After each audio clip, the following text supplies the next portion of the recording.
All right, friends, this is what we've been working towards. We're going to do a check-in on area. We're going to mix up the two-dimensional shapes you're working with.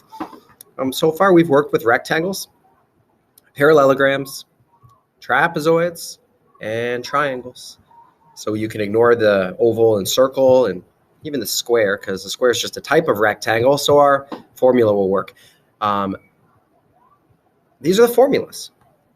So if you want to come back to the beginning of this video, or if you want to check out this page, which I'm attaching to the Google Classroom, you can come and use it for reference. You can also watch old videos to get examples on how you used area to solve different shapes, or you can go back and look at old worksheets from your blue folder. Okay, use any of the tools you have to help you understand. Definitely calculators are fine.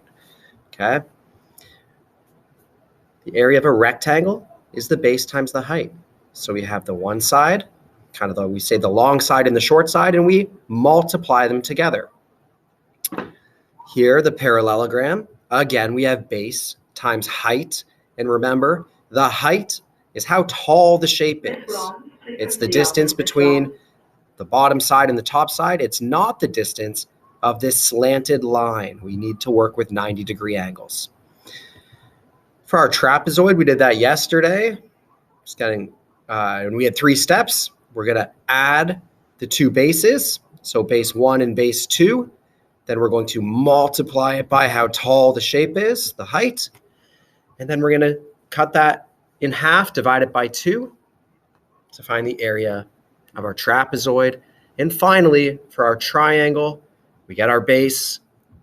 We measure how tall the triangle is, the height, and then divide it by 2. So base times height divided by 2.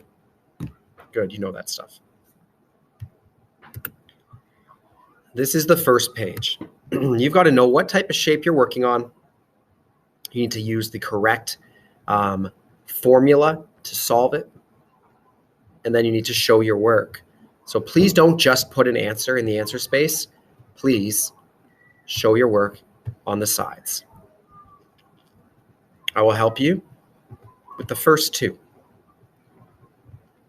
First shape has 4 sides with matching opposite sides and matching opposite angles. It's a parallelogram.